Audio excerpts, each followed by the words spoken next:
사람들은 누구나 자랑하기를 좋아합니다. 창세기 3장 인생이기 때문에 또 나 기준으로 살기 때문에 나를 자랑하려고 하는 것은 모든 창세기 3장 안에 있는 사람들의 속성이겠죠. 그래서 학자들은 지식을 자랑하고, 또 재벌들은 돈을 자랑하고, 또 부모들은 자식 자랑하고, 그게 어떻게 보면 우리 인간의 창세기 3장의 그런 속성이라고 볼 수 있죠. 그래서 심리학자들은 말하기를 자기 자랑은 열등감의 다른 표현이다, 이런 말을 많이 합니다. 나를 지나치게 자랑하고, 또 어떤 사람은 남편 자랑, 자식을 지나치게 자랑하는 것은 나의 열등감을 커버하기 위해서 그런 자기 자랑을 한다는 것이죠. 그래서 여러분 주변에도 나를 너무 자랑하는 사람은요, 저 사람 뭔가 열등감이 있구나. 돈 자랑을 너무 지나치게 하는 사람은 이 사람은 뭔가 이 돈에 대한 상처가 있구나, 이렇게 보면 된다는 거죠. 그래서 하루는 이제 예수님이 제자들과 함께 예루살렘 성전을 향해 가시는데, 한 제자가 그 헤롯 성전을 가리키면서 예수님, 이 성전을 보십시오. 이게 46년 걸쳐서 지은 성전인데 얼마나 화려합니까? 근데 예수님이 뭐라고 그랬어요? 그래, 화려하구나. 그게 아니라 돌 위에 돌 하나도 남기지 않고 다 무너뜨리라. 그 제자는 그 성전을 놓고 자랑했지만 뭘 몰랐어요? 이스라엘의 속국의 그 상징이 바로 헤롯 성전이거든요. 헤롯 성전은 이스라엘 백성이 지금 로마의 속국이 되어 있다는 것을 보여주는 것이죠. 그걸 못 보는 거예요. 돌 위에 돌 하나도 남기지 않고 무너지리라. 진짜 자랑이 뭔지를 모르는 것입니다. 이렇듯 자랑거리는 누구나가 추구하는 거예요. 그래서 나름대로 많은 사람들은 이런 자랑거리를 가지고 있죠. 또 자랑거리가 없는 사람들은 자랑거리를 만들기 위해서 노력을 하고 땀을 흘립니다. 그래서 무엇을 자랑하는가를 보면은 그 사람의 가치관과 됨됨이를 우리가 알 수가 있죠. 돈을 자랑하는 사람들은 뭔가 이 사람이 돈의 노예가 되어 있기 때문에 그래요.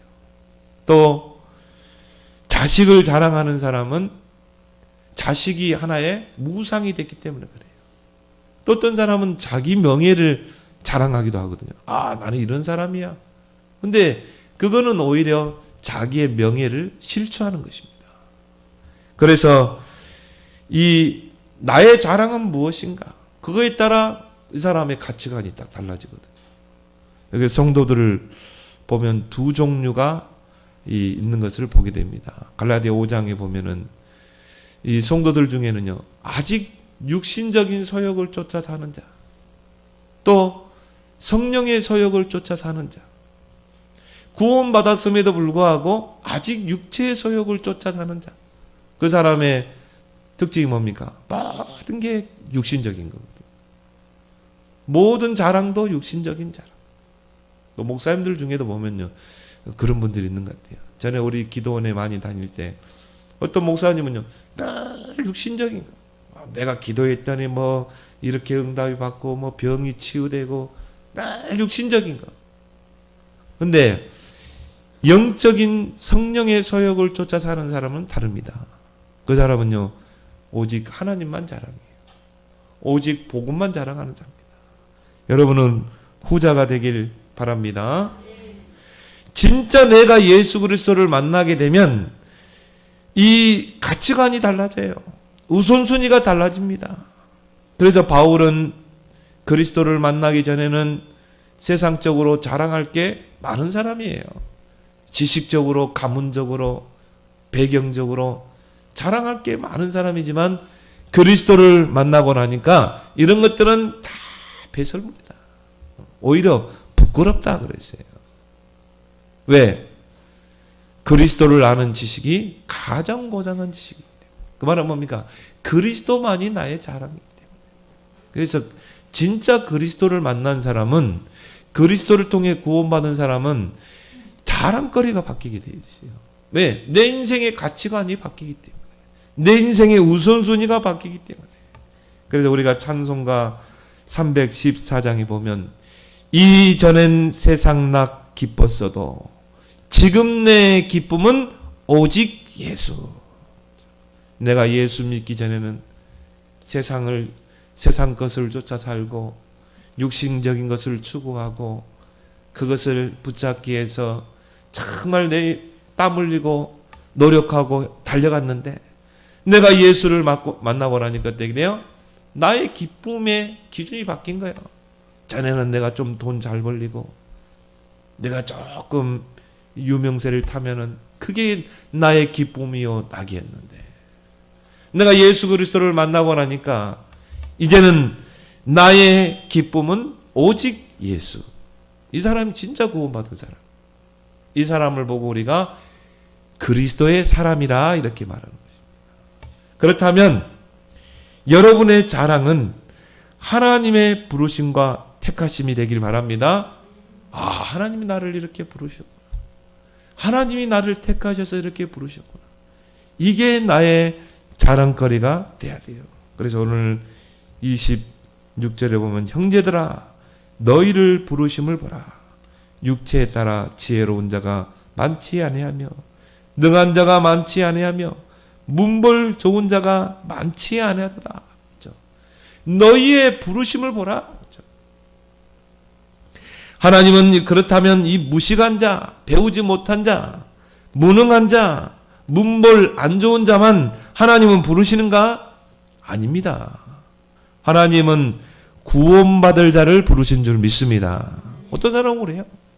하나님은 뭐 가난한 자, 천한 자, 못 배운 자 이런 사람 불러서 지혜로운 자, 있는 자들을 부끄럽게 한다는 거예요. 그래서 교회는 이런 사람도 있고 저런 사람도 있다는 거예요. 하나님이 취미로 그런 가난하고 무식하고 문벌 좋지 않은 이런 사람만 부릅니까? 그렇지 않습니다. 하나님은 구원받을 만한 자를 부르시는 줄 믿습니다. 그래서 이 대열 속에 내가 있는 거예요. 나는 연약하고 나는 배우지 못했지만 하나님의 은혜 속에 구원받을 만한 자 속에 내가 들어온 거예요. 그 속에서 내가 부르심 받은 거예요. 그걸 보고 우리가 은혜라고 이렇게 말하는 것입니다. 도무지 구원받을 만한 자격이 없는 내가 하나님의 그 은혜로 부르심을 받은 것입니다. 하나님의 은혜로 내가 구원받은 거예요. 로마서 11장 29절에 보면 하나님의 은사와 부르심에는 후회하심이 없느니라. 하나님이 저와 여러분들을 부를 때 하나님이 실수로 착각해 가지고 부른 게 아니라 이 말이에요. 하나님은 여러분의 인생의 과거, 현재, 앞으로 가보지 않은 미래까지 다 가지고 하나님 여러분 부른 줄 믿습니다. 하나님의 부르심은 절대적인 거예요. 어떻게 보면 창세 전부터 여러분의 부르심은 시작됐다 이 말이에요.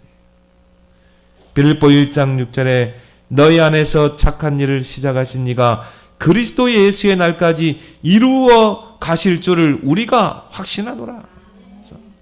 하나님이 여러분을 부르셨다면 하나님이 여러분을 부르신 그 계획을 반드시 이루실 줄 믿습니다. 그래서 우리는 내 계획이 없는 거예요. 이제 주님의 계획 속에 내가 있는 것입니다. 우리는 미래에 대한 계획도 없어요. 우리는 주님의 계획 속에 있는 줄 믿습니다. 그래서 우리는 언약의 여정만, 언약의 흐름만 따라가는 것입니다. 내일 계획 없어요. 예수님 뭐라고 했습니까? 내일 일은 염려하지 말라고 그랬잖아요. 그렇죠? 오늘이 중요한 거예요. 오늘 이 자리 하나님의 계획 속에 있는 자리인 줄 믿습니다. 많은 사람이 코로나 바이러스 때문에 예배도 안 나오고 하는데 여러분은 다 이렇게 와서 마스크 끼고 예배 드리는 겁니다. 여러분 참 믿음이 있는 것 같아 보니까. 여기 있는 사람 다 믿음 있는 사람만 모인 것 같아요. 나는 한국 교회를 보면서요. 한국교회가 왜 신앙의 지조가 없는지 모르겠어요. 하나님의 음성을 들어야 되는데 세상 사람들의 기준을 가지고요. 내가 교회 오다 보니까요. 어느 교회는 문 닫아놨더라니까요. 이야, 이게 진짜 큰일 났구나, 한국교회. 어제까지만 해도 예배 드린다는 교회가 교회 문을 닫았더라니까요. 예배는 하나님이 명령하신 거예요. 예배는 구원받은 자들이 모이는 거예요. 세상 사람들이 교회에 대해서 어떻게 이야기하든 교회의 머리는 그리스도입니다. 우리의 뜸교의 교회는 머리는 그리스도예요. 그 그리스도께서 예배를 명하셨기 때문에 우리는 모이는 거예요. 물론 우리가 그런 보건 당국의 그런 수칙은 지켜야 돼요. 그래서 우리 뒤에다가요, 우리가 뭡니까? 손 소독제도 갖다 놓고 마스크도 끼고 되도록이면 대화할 때 2m 거리를 띄우고 그 수칙은 지켜야 돼요. 그래서 이번 주에 내가 소독거 뿌리는 거 가져오려고 그래요. 딱 비치해 놓고 불신자들이 와서 왜 이 모임을 갖느냐 할 때는 우리는 분명히 거기서 대답할 것을 준비해야 돼요. 우리는 이렇게 수칙을 지키고 우리는 예배를 드리는 것이다. 그리고 일제강점기에도 교회는 예배를 중단하지 않았다. 그리고 교회는 기도하는 곳이다. 나라의 위기를 놓고 기도하는 것이 교회 아니냐? 네, 저는 만민이 기도하는 전이라고 했지 않냐? 우리는 교회에 예배드리고 기도하기 위해서, 나라를 위해서 기도하기 위해서 모인 것이다. 한때 우리나라에 6.25 전쟁이 있었잖아요.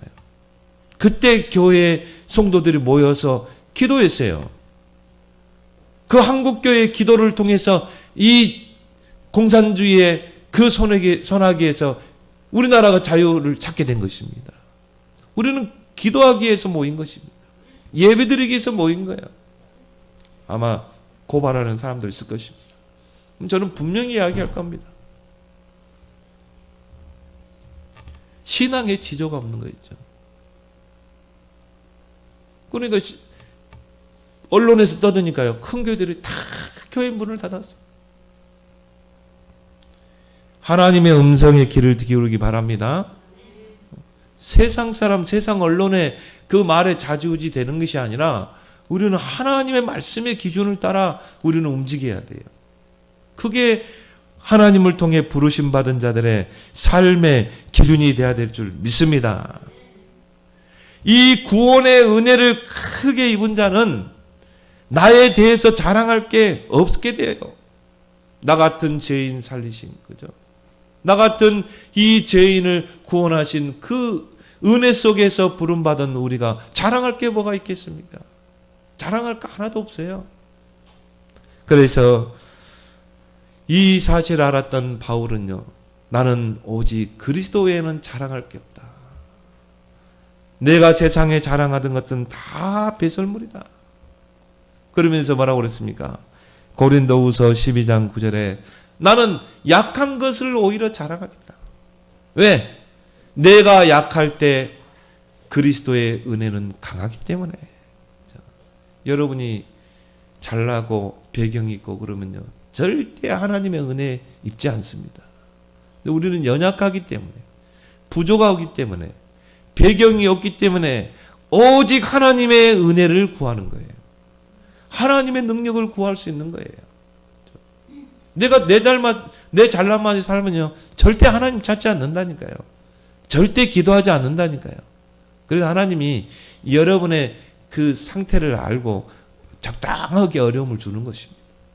적당하게 어려운 환경에 빠뜨리고 적당하게 문제 줘가지고요, 사람 의지하지 말고 하나님 의지하도록 기도하게 하는 거예요. 그래서 하나님이 성경에 하나님의 일꾼들을 쓰시는 방법을 보세요. 노예로 가게 하고 감옥으로 가게 하고. 왜요? 그래야 하나님을 바라보잖아요. 그래야 하나님께 기도하는 거고. 다윗을 사울에게 악신 들리게 해가지고요, 막 어려움 속에 빠뜨립니다. 진짜 죽을 고비를 몇 번 넘기게 되죠. 몇 번 사선을 넘겼거든요. 그때 다윗이 한 고백이 뭡니까? 나는 여호와는 나의 목자시니 내게 부족함이 없으리라. 나의 힘이 되신 여호와여, 내가 주를 사랑하나이다. 여러분에게 문제가 많습니까? 어려운 환경 속에 있습니까? 하나님을 바라보라고, 하나님을 악망하라고, 하나님은 그런 환경을 주시는 줄 믿습니다. 그래서 우리가 문제를 만나면 우리는 두려워하고 염려하고 낙심하는 게 아니라 감사함으로 기도하는 거예요. 하나님이 나에게 이 문제를 줘서 진짜 하나님을 의지하게 하는구나. 진짜 하나님 앞에 서게 하는구나. 진짜 하나님께 부르짖게 하는구나. 그래서 너는 내게 부르짖으라. 내가 네게 응답하겠고 크고 비밀한 일을 네게 보이리라. 정말 구원의 은혜를 받고 부르심 받은 자는 나에 대해서 자랑할 게 하나도 없어요. 진짜 자랑거리가 있는 자는 쉽게 나를 자랑하지 않습니다. 그죠? 진짜 지성인은요, 사람들 앞에서 뭐라고 그러니까, 나는 몰라요, 그래요. 나는 많이 못 배웠어요. 나는 무식해요. 그 사람이 진짜 배운 사람이에요. 근데 어중간한 지식 가지고 있는 사람이요, 팍 떠벌립니다. 나 TV에서 요즘 대학생 청년들에게 인기 있는 그 빡빡머리 누굽니까? 도울입니까? 진짜 지성인들이 그 사람을 평가하잖아요. 쓰레기 지식 가지고 말하는 거예요. 이것저것 주워 들어가지고 그거 가지고 이야기하는 거예요. 진짜 지성인들은요, 이 마음으로 손가락질합니다. 어중간하게 배운 사람들이요, 막 자기 지식을 자랑하거든. 진짜 지성인들은 오히려 뭐라고 그래요? 나는 더 많이 배워야 된다. 나는 아직 부족하다. 그렇게 이야기하는 거예요. 그게 진짜 지성인 거예요. 진짜 나를 알게 되면 나에 대해서 자랑할 게 하나도 없게 되는 것입니다.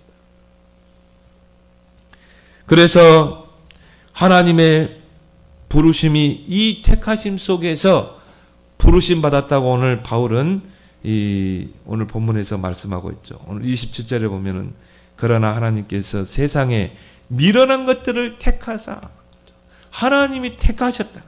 지혜 있는 자들을 부끄럽게 하려 하시고 세상에 약한 것들을 택하사 강한 것들을 부끄럽게 하려 하시며 하나님께서 세상에 천한 것들과 멸시받는 것들과 없는 것들을 택하사 있는 것들을 폐하려 하시나니. 그렇죠?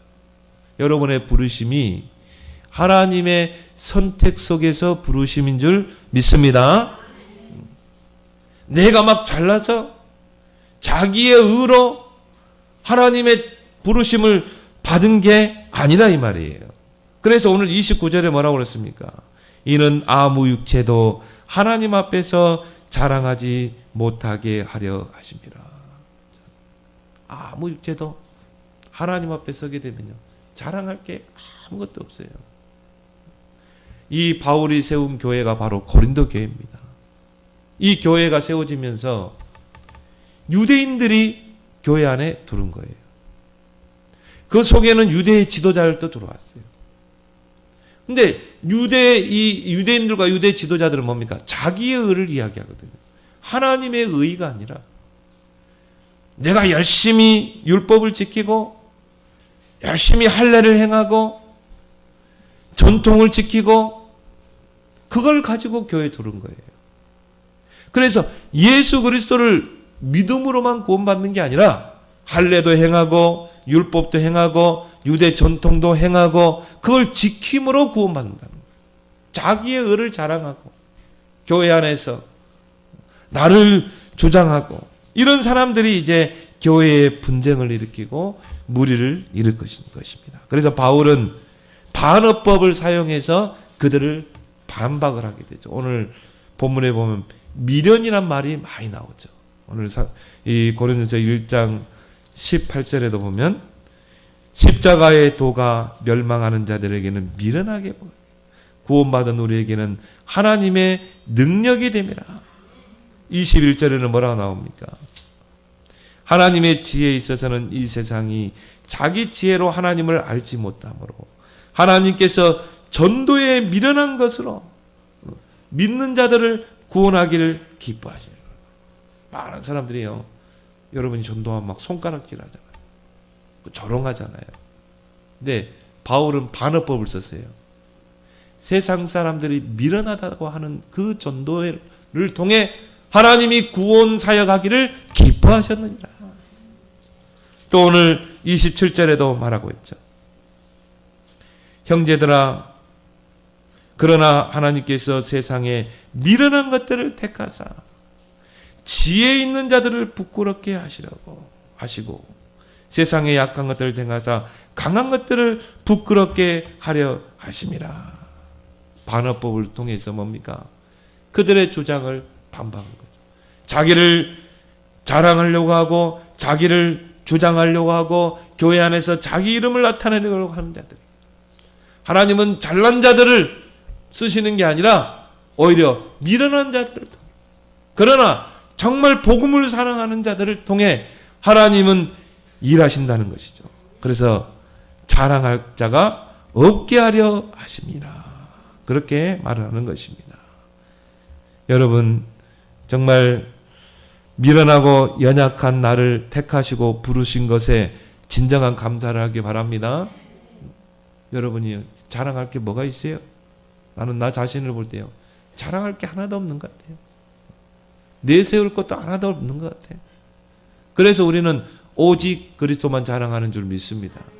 진짜 여러분이 구원받은 자라면요, 진짜 하나님의 자녀라면 자랑할 게 하나도 없어요. 바울은 뭐라고 했습니까?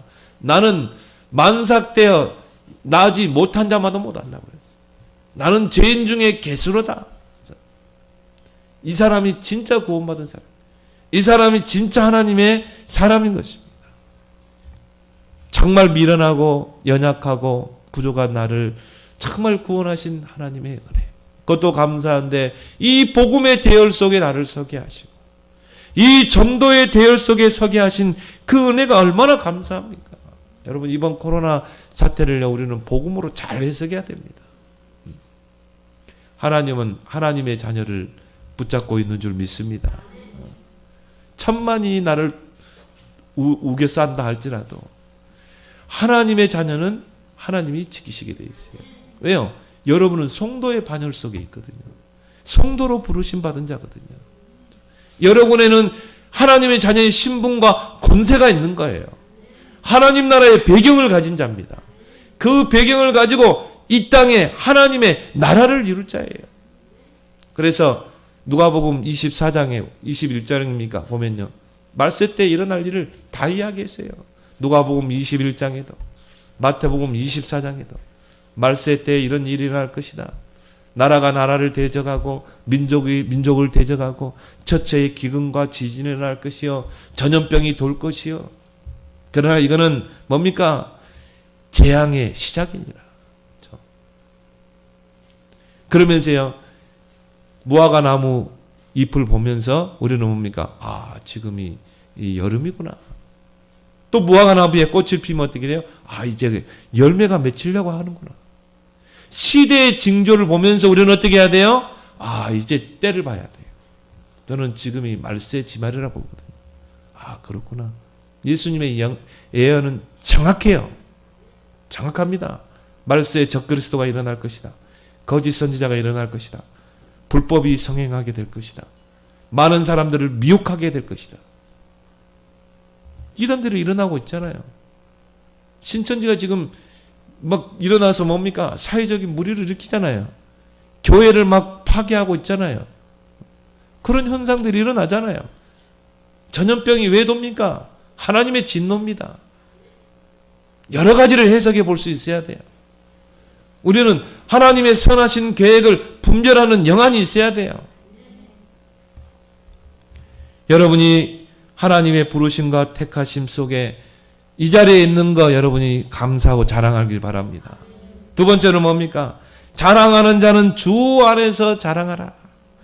여러분이 자랑할 게 있다면요, 주 안에서 자랑하길 바랍니다. 우리는 오직 예수 그리스도만 높이는 자랑을 해야 돼요. 여러분이 자랑할 게 있다면. 그래서 진짜 복음을 아는 사람은 예수 그리스도만 자랑하게 돼 있어요. 왜요? 예수 그리스도가 복음 아닙니까? 복음은 뭡니까? 예수가 그리스도다. 이게 복음 아니에요. 그래서 굿 뉴스, 예수가 나의 그리스도인 것입니다. 나의 왕 제사장 선지자라니까요. 사탄의 권세를 깨뜨리는 왕, 우리를 모든 저주 재앙에서, 사망의 법에서 해방시킨 제사장, 나의 제사장, 하나님 만나는 길, 하나님의 모든 축복을 회복한 나의 선지자 그리스도인 줄 믿습니다. 이게 복음이라니까요. 그래서 굿 뉴스라니까요. 여러분의 인생의 굿 뉴스가 뭡니까? 예수가 그리스도, 그 예수가 나의 그리스도, 이것이 여러분의 굿 뉴스가 되길 바랍니다. 그 안에 다 끝난 거예요. 완전한 답을 우리에게 주신 거예요. 그것이 우리의 자랑이 되어야 한다니까요. 그래서 갈라디아 6장 14절에 바울은 세상 사람들은 육체를 자랑하고 자기를 자랑하고 자기를 주장하고 내세우지만 나는 그리스도의 십자가 외에는 결코 자랑할 게 없나니. 여러분이 진짜 복음을 만났다면, 여러분이 진짜 복음을 아는 사람이라면 우리에게는 그리스도의 십자가 외에는 자랑할 게 없어요.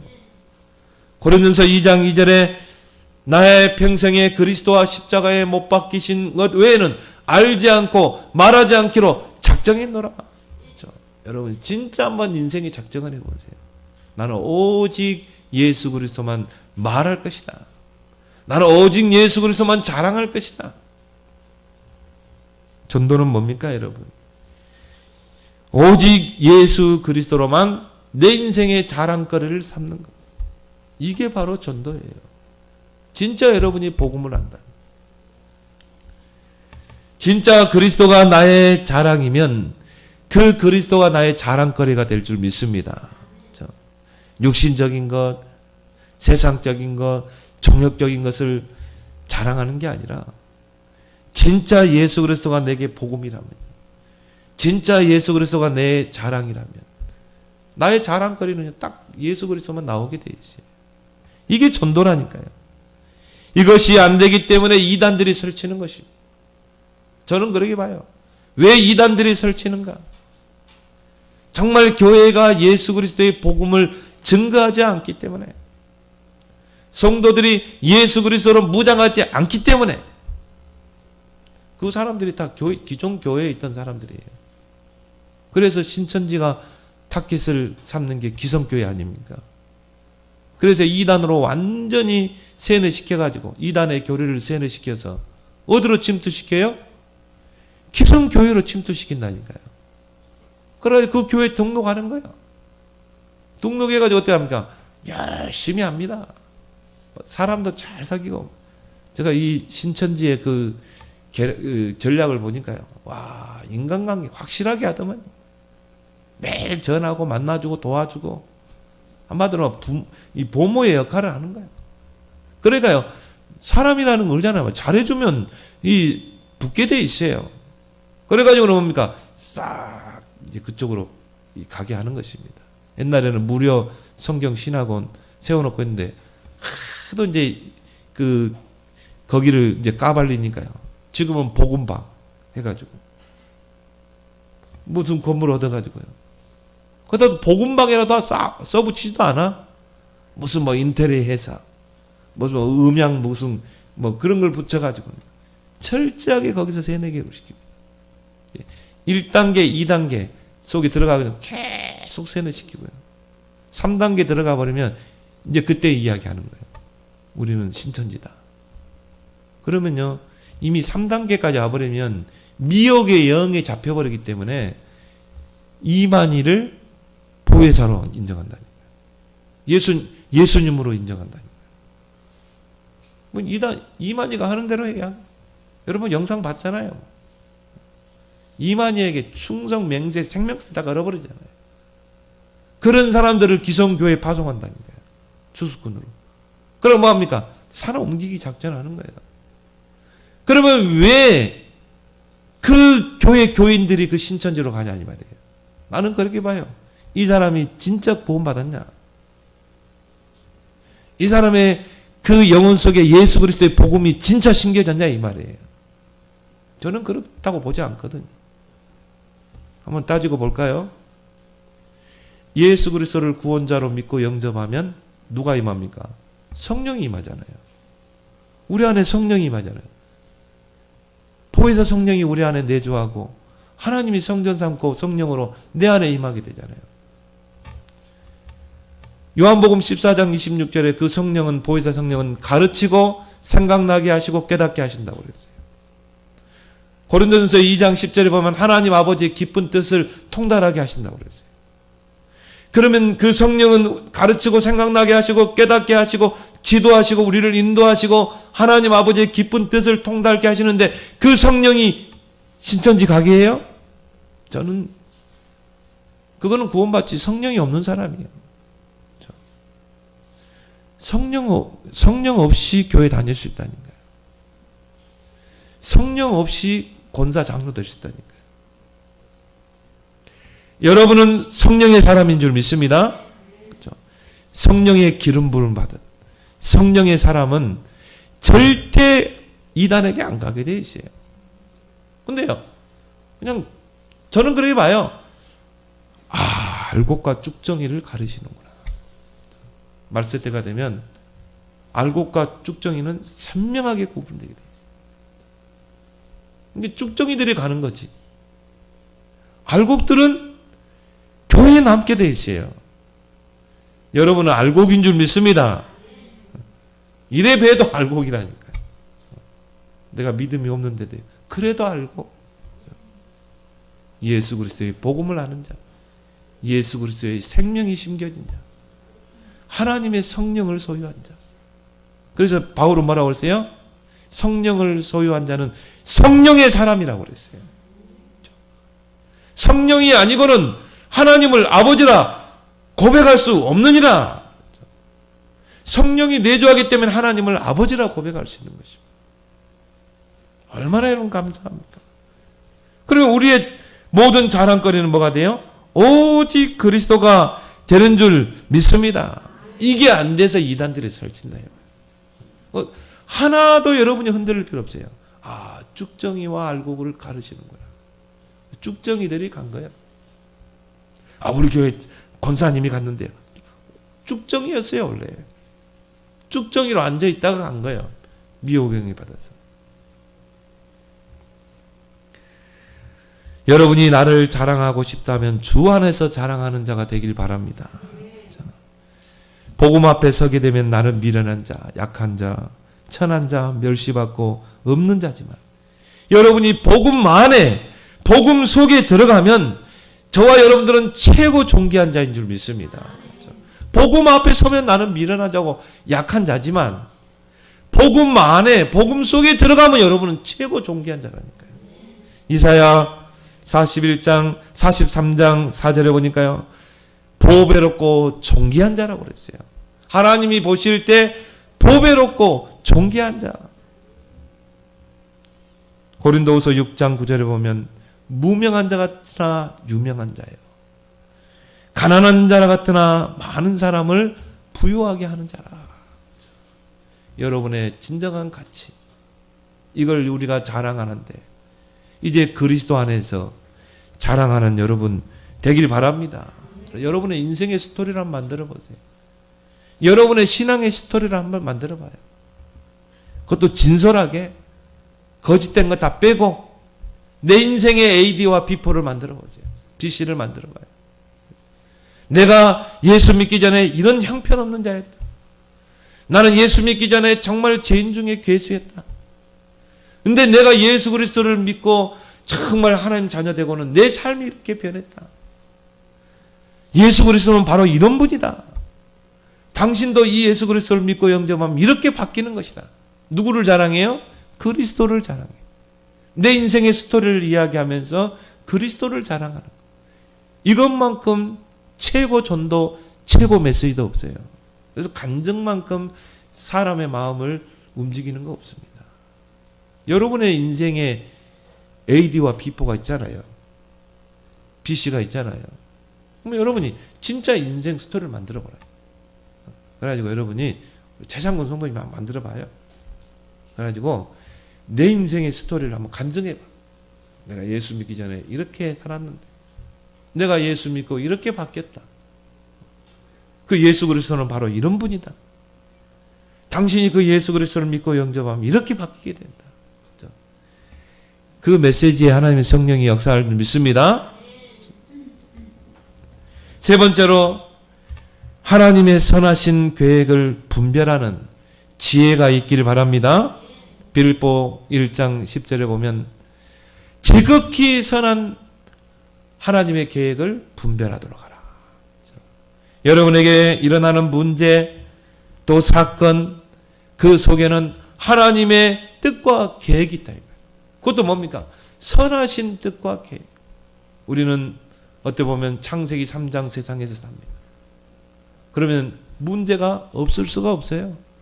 여러분이 주님 앞에 갈 때까지는요. 여러분 앞에 첩첩 삼겹 뭡니까? 첩첩으로 문제투성이에요. 우리 개인의 문제, 가정의 문제, 이 나라와 민족의 또 시대의 문제 반드시 있기 마련인 것입니다.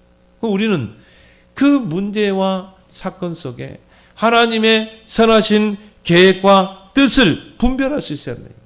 이걸 못 보면 어떻게 돼요? 막 염려하게 돼요. 낙심하게 돼요. 막 두려워하게 돼요. 지금 막 언론에서요 계속 그거잖아요. 막. 코로나 바이러스 몇 명이 또 확진됐다는 그래프가 막 가파르게 치솟는 등 뭐 사망자가 나타났다는 등 자가 격리 중에 있는 사람이 제대로 검사를 받지 못해서 그냥 집에서 죽었다는 등 그러면요 우리도 모르게 막 염려와 두려움이 오고 낙심하게 돼요. 이런 문제와 사건 속에서 하나님의 음성을 듣는 그런 여러분이 훈련이 딱 되어 있어야 돼요. 하나님은 분명히 그 문제 사건 속에서 하나님의 계획을 들려주시거든요. 하나님의 음성을 듣고자 기도하면 하나님이 그 음성을 들려주시는 것입니다. 귀로 들려주는 게 말고 마음의 귀로 들려주시는 거예요. 그래서 엘리사가 정말 낙심해가지고 로단나무 밑에서 하나님 이제 넉넉하오니 나를 불러가십시오. 저 아합과 이세벨이 선지자들을 다 죽이고 나만 남았는데 나도 불러가십시오. 완전히 낙심해가지고 그때 하나님이 엘리사를 호렙산으로 불러서 세미한 음성 중에 말씀을 주잖아요. 엘리사야 너 착각하지 마라. 바알에게 그 우상 앞에 절하지 않은 7천 제자를 남겼다. 그 7천 제자를 세워라. 지금 이 코로나 사태 때문에 교회들이 다 흔들리고 있습니다. 세상에 그리스도가 교회의 머리 된 교회가 문을 닫았다니까 주일날. 이건 있을 수가 없는 일이에요. 있을 수가. 하나님의 음성을 우리는 들을 수 있어야 돼요. 저는 이 코로나 바이러스 사태를 놓고요. 정말 기도해 봤어요. 하나님, 왜 이런 일이 일어나야 돼? 중국에서 시작된 이 바이러스가 한국에 와가지고 지금 한국이 지금 대구가 완전 초토화되고 많은 사람들이 불안과 두려움 속에 마스크를 사지 못해가지고 긴 줄을 하고 왜 이런 사태가 일어나야 됩니까? 많은 사람들이 두려워하고 그걸 놓고 진짜 한번 기도해 봤어요. 여러분이 문제를 만나면 하나님과 대화하기를 바랍니다. 하나님 왜 이런 문제가 내게 왔습니까? 하나님 이 문제 속에 하나님 계획이 뭡니까? 전 네 가지를 찾아냈어요. 네 가지. 첫 번째가 뭐냐? 하나님이 그동안 감춰져 있던 숨겨져 있던 이단의 실체를 드러낸 것이구나. 하나님은 너무 정확하셔. 이 신천지 이만희가요.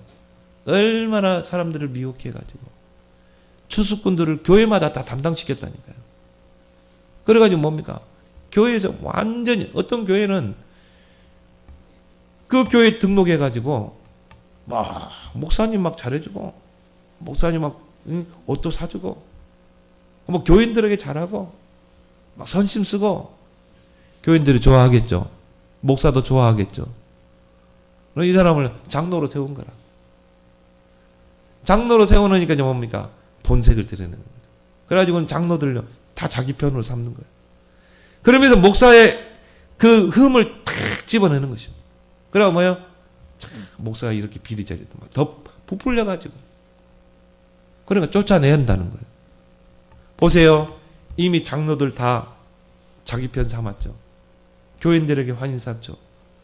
그래가지고 목사를 쫓아낸 거예요. 그래놓고 누구를 세워요? 신천지 목사를 세우는 거죠. 지금 여러분 신학교 안에 신천지 신학생들 많습니다. 지금 기성 신학교 안에 신천지 청년들이 신학을 공부하고 있다니까요. 그리고 뭐예요? 교회 뺏을. 한국교회 분열시키려고. 이런 것들이 이제 이번에 막 언론에서 막 드러나고, 하나님이 장악하시는구나. 이 이단의 실체를 하나님이 드러내시는구나. 골로새 2장 15절에 보니까요. 정사 권세를 밝히 드러내시고 십자가에 승리하십니다.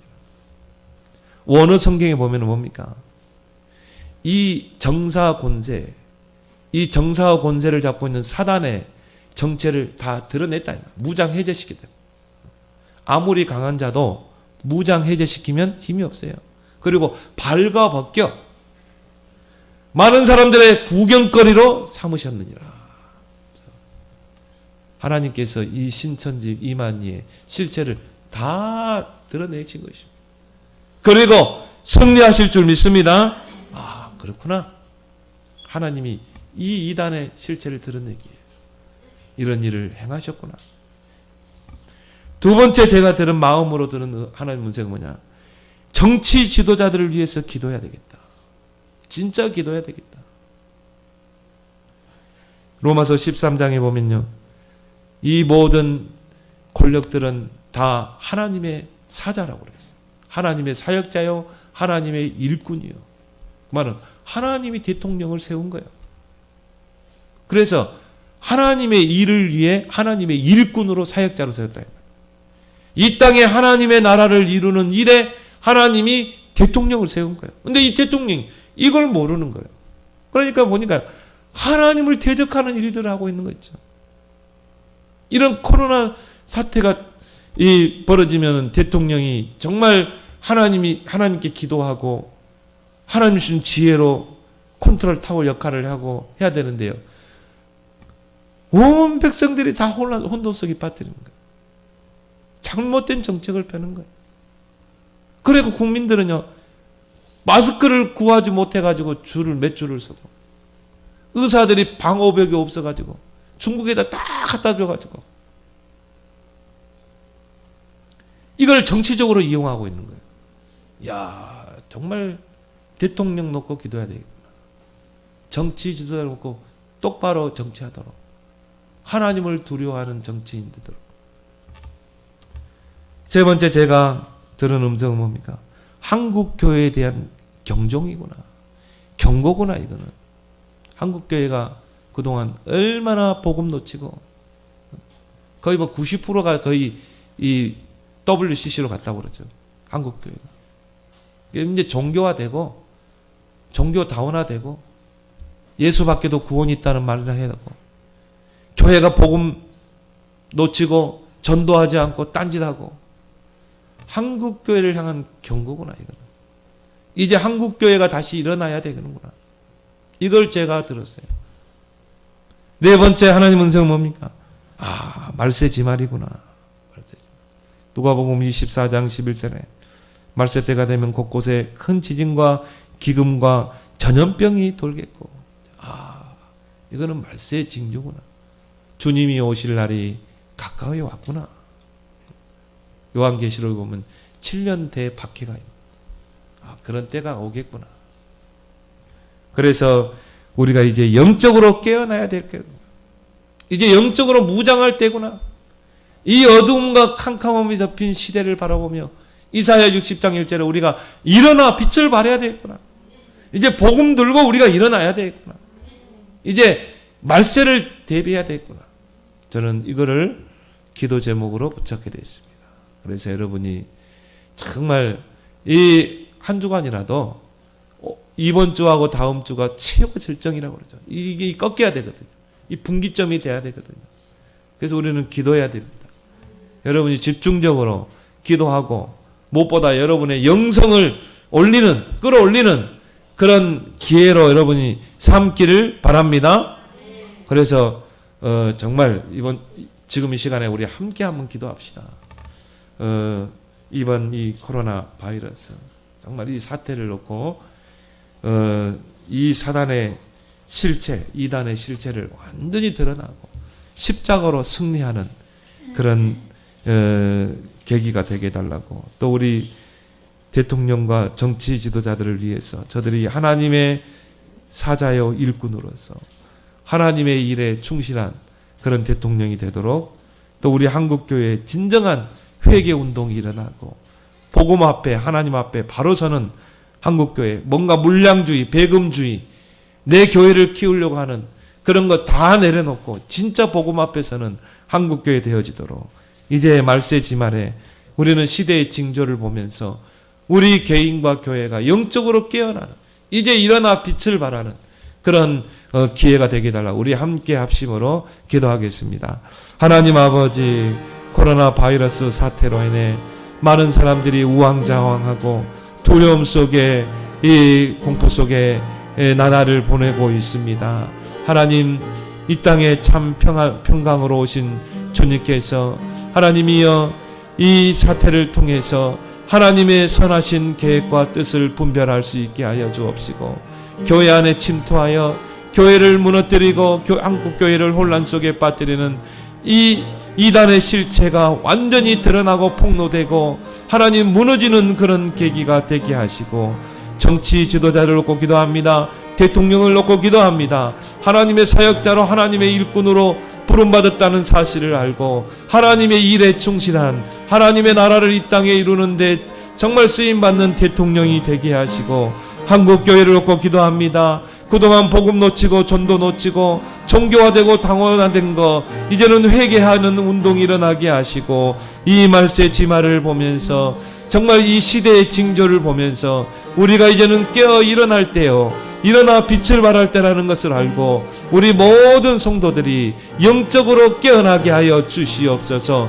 복음으로 깨어나게 하여 주옵소서. 정말 기도하는 시간표가 되게 하여 주시옵소서. 그래서 시대의 위기를 이제는 축복으로 바꾸는 기회가 되게 하여 주시옵소서. 하나님께서 이 나라 이 민족을 지켜주실 줄 믿습니다. 하나님이여 선교 하나님 제사장의 나라를 사명을 감당하는 교회로 역사하여 주실 줄 믿습니다.